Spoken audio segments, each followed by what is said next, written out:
প্রিয় শিক্ষার্থীরা, আজকে আমরা যেটা নিয়ে আলোচনা করব সেটা হচ্ছে কোনো একটি সংখ্যা জোড় না বিজোড় তা নির্ণয়ের অ্যালগরিদম এবং ফ্লোচার্ট লিখো। এটা নিয়ে আলোচনা করব। জোড় বিজোড় এগুলো তো আমরা বুঝি।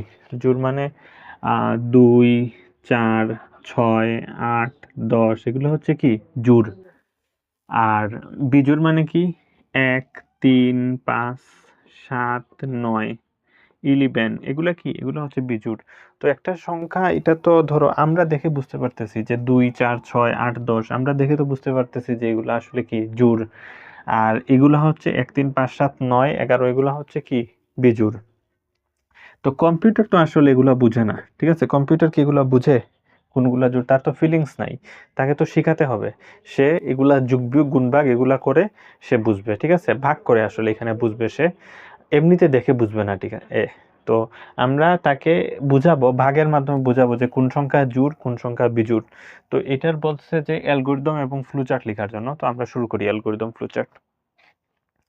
তো দেখো, প্রথমে স্টেপ 1 স্টার্ট, স্টেপ 2 তে কি লিখবো?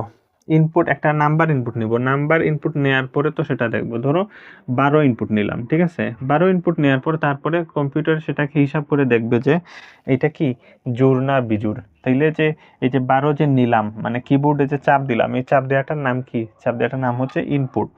তাহলে এখানে লিখতে হবে ইনপুট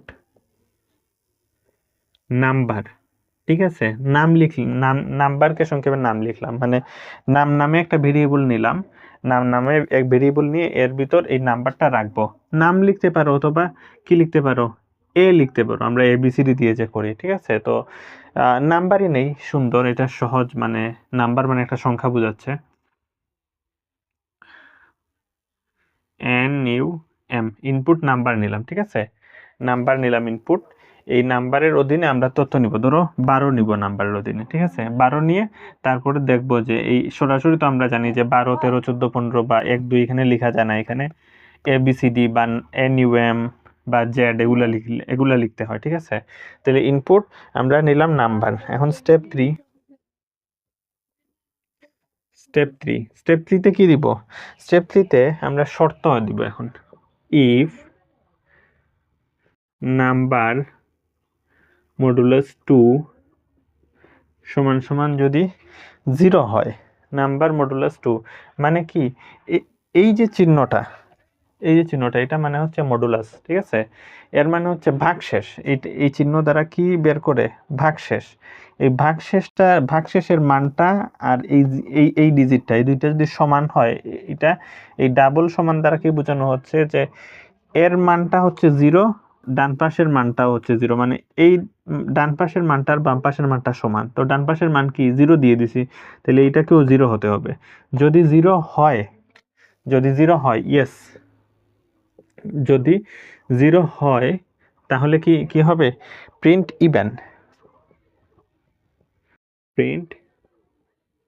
ইভেন। আর এখানে 2 দিয়ে ওই নাম্বারটাকে ভাগ করার পর ভাগশেষ যদি 0 না হয়, যেমন 2 দিয়ে 12কে ভাগ করব, 2 দিয়ে 12কে 6 দুগুণে কত? 12, ভাগশেষ 0 হইছে। 2 দিয়ে ওই নাম্বারটাকে ভাগ করা হবে। আর এই মডুলাস মানে কি? ভাগশেষ। এই নিচে যেটা লিখি এটা হচ্ছে ভাগশেষ, ঠিক আছে? 2 দিয়ে নাম্বারকে ভাগ করার পর ভাগশেষ যদি 0 হয়, এই যে এখানের মান হবে কি 0 হবে। তাইলে এই পাশেও 0 এই পাশেও 0। তাহলে ডাবল ইকুয়াল মানে কি? এই পাশের মান আর এই পাশের মান সমান, ঠিক আছে? ডাবল ইকুয়াল মানে হচ্ছে এই পাশের যে মানটা এবং ওই পাশের মানটা দুইটা কি সমান। তো দুইটাই তো সমান হয়েছে, যদি 12 নেই আর কি, এটাও 0 এটাও 0। তো সমান হলে প্রিন্ট ইভেন। আর যদি ন হয়, ঠিক আছে? এখন ধরো আমরা নাম্বার নিলাম 13, ঠিক আছে? একটা ইনপুট নিলাম, ইনপুট নাম বলছে, তো নামের জায়গায় 13 ইনপুট নিলাম। কিবোর্ডে কি চেপে কি নিলাম? 13 ইনপুট নিলাম। তাহলে 2 দিয়ে যদি 13কে ভাগ করি, 6 দুগুণে 12, ভাগশেষ থাকে 1। এখন 13 থেকে এখন কিন্তু ভাগশেষ 0 নাই, এখন ভাগশেষ কি হয়ে গেছে? 1 হয়ে গেছে। তো ভাগশেষ 1 হলে কি হবে? নর রেজাল্ট আসবে। Print odd. ইভেন মানে কি? জোড়। আর অড মানে কি?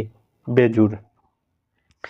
তো সহজ ভাষায় 2 দিয়ে নাম্বারকে ভাগ করার পর ভাগশেষ যদি 0 হয় তাইলে প্রিন্ট ইভেন 2 দিয়ে নাম্বারকে ভাগ করার পর ভাগশেষ যদি 0 না হয়, 1 হোক বা অন্য যে কোনো কিছু হোক, তাইলে প্রিন্ট অড আসবে, অর্থাৎ বেজোড়। ঠিক আছে, ভাগশেষ 0 হলে সেটা হয় জোড়। আর 0 যদি না হয়, অন্য যে কোনো কিছু 1 হতে পারে বা অন্য যে কোনো কিছু হতে পারে, তাহলে কি হবে? বেজোড়। ঠিক আছে, তাহলে কি হবে? বেজোড়। এই হচ্ছে বিষয়। এখানে ডাবল ইকুয়াল দিতে হবে। আচ্ছা, তারপরে কি? তারপরে তো আমাদের শেষ। এখানে দিয়ে দিলাম প্রিন্ট ইভেন প্রিন্ট অড, এটা সত্য মিথ্যার উপর এই কন্ডিশনটা কাজ করবে। তারপরে স্টেপ 4 এন্ড। ঠিক আছে, বুঝছো এটা? তো তারপরে আমরা অ্যালগরিদম করে ফেললাম, এখন আমরা ফ্লো চার্ট করব।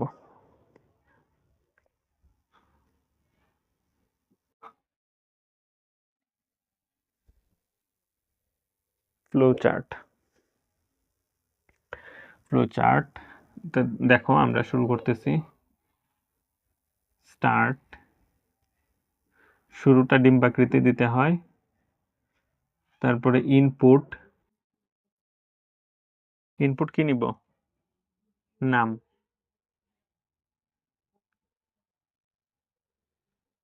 নাম। তারপরে কন্ডিশন,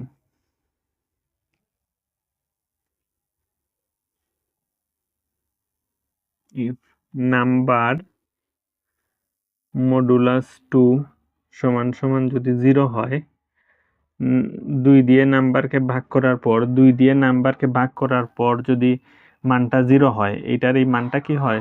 0 হয়, অর্থাৎ দুইটা যদি সমান হয়, এই পাশের নাম্বার মডুলাস 2 ভাগশেষ যদি 0 হয় এবং এই পাশের মান তো 0 দেয়াই আছে, যদি সমান হয় তাহলে কি হবে? Print even. ঠিক আছে, বুঝতে পারছো কিনা তোমরা? 2 দিয়ে নাম্বারকে ভাগ করার পর ভাগশেষ যদি 0 হয়, এই যে এখানে 0 আছে, ভাগশেষ যদি 0 হয় তাইলে প্রিন্ট কি হবে? ইভেন, মানে ডাবল ইকুয়াল দিতে হবে। ডাবল ইকুয়াল মানে কি বুঝাচ্ছে? যে আমি রিপিট করতেছি, তোমরা বুঝতেছো কিনা সেটা কনফার্ম করার জন্য। 0 একটা নাম্বার সমান যদি তুমি নাম্বার সমান সমান যদি ধরো 0 দাও, তার মানে বোঝা যাচ্ছে এই 0টাই নাম্বারের ভিতর স্টোর করা আছে। আর নাম্বার ডাবল সমান সমান যদি 0 দাও, তার মানে বোঝায় যে এইদিকে যে মানটা আছে এটার অধীনেও একটা মান আছে, এটার যে মানটা এটাও 0 আর এদিকে তো 0 আছেই, মানে দুইটা ভ্যালু ইকুয়াল বোঝায়। এটাও সেম, এটাও সেম, দেখতে আলাদা মনে হলো দুইটা কি সেম বোঝায়। তো সহজ ভাষায় 2 দিয়ে নাম্বারকে ভাগ করার পর ভাগশেষ যদি 0 হয় তাইলে প্রিন্ট ইভেন।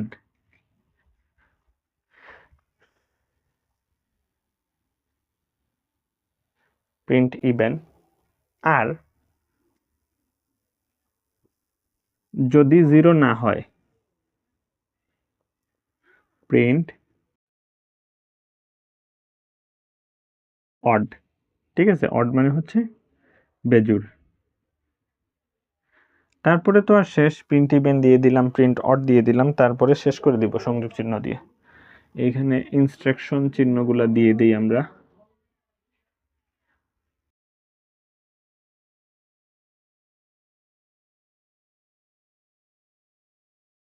এটা সোজা দিতে হবে, এই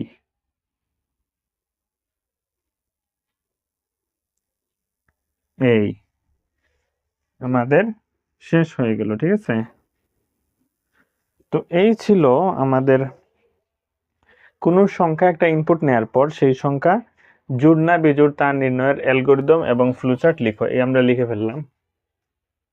এইটার ডাকটাকে একটু ইউনিক ভাবে দিতে পারে যে তোমার সৃজনশীল প্রশ্নে কিবোর্ড থেকে একটি সংখ্যা ইনপুট নিয়ে সেটি জোড় না বেজোড় তা নির্ণয়ের অ্যালগরিদম লিখো, বা যেভাবে আছে এইভাবেও দিতে পারে। কোনো সংখ্যা জোড় না বেজোড় তা নির্ণয়ের অ্যালগরিদম বা ফ্লোচার্ট লিখো, বিভিন্ন ভাবে দিতে পারে। তো তোমাদের বুঝতে হবে, ঠিক আছে, যাতে মানে মোটামুটি একটু দেখবা মোটামুটি ম্যাচ খেয়ে যায় কিনা। ম্যাচ খেয়ে গেলে এরকম আনসার করে ফেলবা। ঠিক আছে, তো আজকের ভিডিও এতটুকু পর্যন্তই থাকবে। নেক্সট ভিডিওতে অন্য কোনো আইটেম নিয়ে আমরা হাজির হব।